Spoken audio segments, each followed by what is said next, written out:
எனக்கு அருமையான கர்த்தருடைய பிள்ளைகளே, ஆண்டவருடைய நாமத்திலே நம்ம எல்லாரும் தேவ சந்நிதியில் இருக்கிறோம், சந்தோஷமாக இருக்கிறோம். கர்த்தர் இன்றைக்கு உங்களுக்கு ஒரு பெரிய ஆசீர்வாதத்தை கொடுக்க போகிறார். என்ன என்று கேட்போமா? யோசுவாவின் புஸ்தகம் 21ஆம் அதிகாரம் 44ஆம் வசனம். கர்த்தர் அவருடைய பிதாக்களுக்கு ஆணையிட்டபடியெல்லாம் அவர்களை சுற்றிலும் யுத்தம் இல்லாமல் இளைப்பாற பண்ணினார். இதுதான் முக்கியம். இன்றைக்கு பாருங்கள், நம்முடைய உலக வாழ்க்கையில் எவ்வளவு கஷ்டம். வாலிப பிள்ளைகளுக்கு அது தனிப்பட்ட கஷ்டம், சின்ன பிள்ளைகளுக்கு தனிப்பட்ட கஷ்டம், பெரியவங்களுக்கு கேட்கவே வேண்டாம், பெண்களுக்கு தனியாக, ஆண்களுக்கு தனியாக, பலவித கஷ்டம். ஆனால் கர்த்தர் இன்றைக்கு நம்ம கொடுக்குற வாக்குத்தத்தம், ஒன்றுக்கும் கவலைப்படாத, நான் உனக்கு இளைப்பாறுதல் தருவேன். ஆண்டவர் கொடுக்குற இளைப்பாறுதல் எப்படி இருக்கும்? அமைதியில் கொடுப்பார், சமாதானத்தை கொடுப்பார். சங்கீதம் 29:11 வாசிக்கிறோம், சமாதானத்தினால் நிரப்புவார். தன்னுடைய பிள்ளைகளுக்கு சமாதானத்தை கொடுப்பாராம். ஆண்டவர் ரத்தத்தை சிந்தி நமக்கு சமாதானத்தை சிலுவையில் வாங்கி கொடுத்தார். எனக்கு அருமையான, இன்னைக்கு சமாதானம் இல்லாமல் எத்தனை குடும்பத்தில் சண்டை போட்டுட்டு இருக்கீங்க. டைவர்ஸ் வாங்கி இல்லாமா? வேண்டாம், என் மனைவி வேண்டாம், புருஷன் வேண்டாம், ஐயோ என்ன நெருக்கடி, ஐயோ குடும்பத்தில் வேலை இல்லை, எல்லாருக்கும் எல்லாம் போச்சு, இழந்து போனோம். எவ்வளவு இளைப்பாறுதல் இல்லாத ஒரு நிலைமை.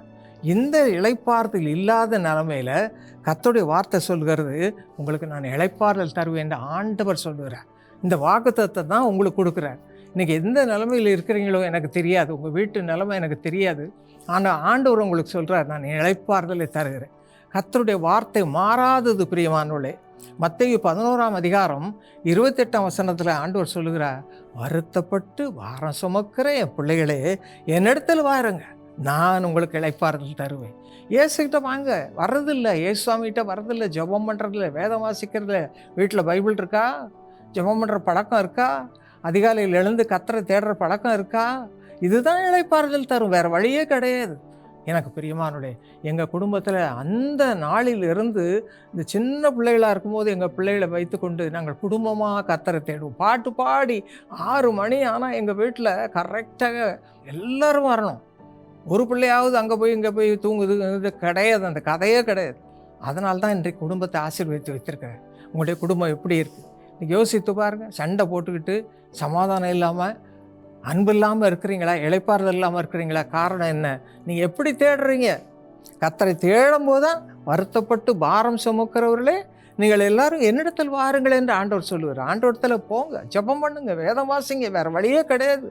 கர்த்தரை தேடுகிறவர்களுக்கோ ஒரு நன்மையும் குறைவுபடாது. சங்கீதம் 34:10 வாசிக்கிறோம். ஆபகுக்கு 3:16 சொல்லுகிறது, இக்கட்டில் உங்களுக்கு இளைப்பாறுதல் தருவேன். கர்த்தருடைய ஆசீர்வாதம் பாருங்கள். ரோமர் 15:4 தேவ சந்நிதியில் உண்டாகும் பொறுமையினாலும் ஆறுதலினாலும் நாம் நம்பிக்கை உள்ளவர்களாகும்படிக்கு தேவ வசனம் வாசிங்க, அது போதித்து உங்களுக்கு ஆறுதல் கொடுக்கும்.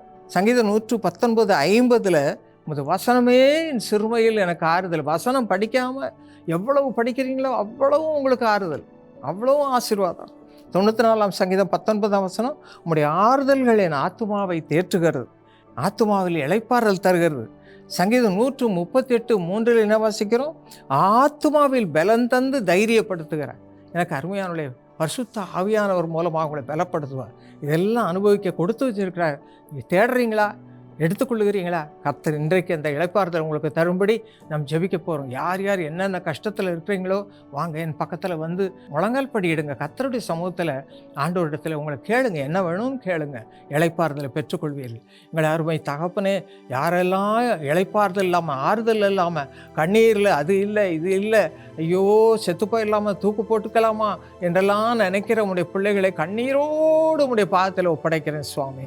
ஆண்டவரே, நீர் அவர்கள் உம்மை தேடட்டும், உம்முடைய வசனத்தை வாசிக்க கிருபை தார், உம்மை நேசிக்க கிருபை தார், உம்மை தேட ஆசையை தார்.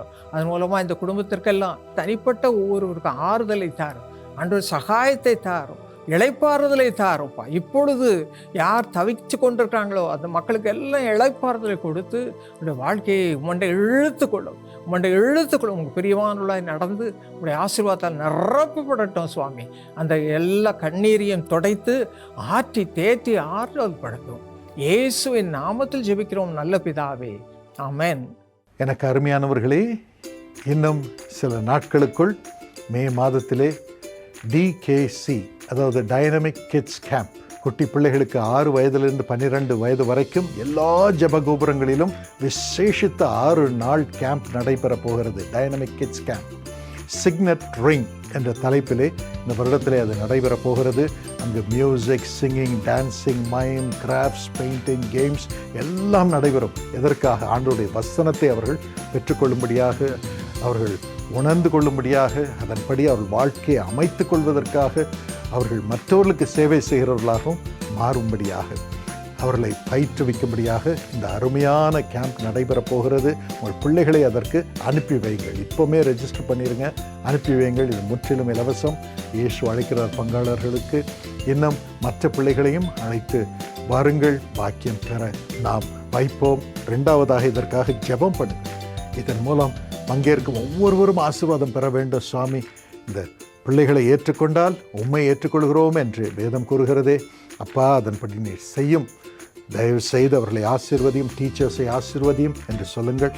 3வதாக நீங்களே டீச்சராக வரலாம், நீங்களே பாடுகிறவர்களாக வரலாம், நீங்களே மைம் சொல்லிக் கொடுக்கிறவர்களாக வரலாம், இன்னும் பிள்ளைகளை பராமரிக்க அவர்களுக்காக ஜெபிக்கிறவர்களாக வரலாம். ஆகவே இதற்காக நேரத்தை தயவு செய்து வாலண்டியர் பண்ணுங்கள். எல்லா டீச்சர்ஸும் ஜீசஸ் காஸ் ப்ரேயர் டவருக்கு வந்து இந்த பிள்ளைங்களை நீங்கள் பராமரிக்கணும். அதற்கு உங்களை ஒப்புக்கொடுங்கள். 4வதாக இதற்கான தேவைகள் சந்திக்கப்படும்படியாக ஜெபம் பண்ணுங்கள், உதவி செய்யுங்கள். கர்த்தர் உங்களை ஆசீர்வதிப்பார். நிறைவான பலனை ஆண்டவர் உங்களுக்கு தருவார். God bless you. இதற்கு எப்படி சேருவது என்று ப்ரேயர் டவரோடு நீங்கள் தொடர்பு கொள்ளுங்கள். அவர்களோடு சேர்ந்து சேவை செய்யுங்கள். God bless you.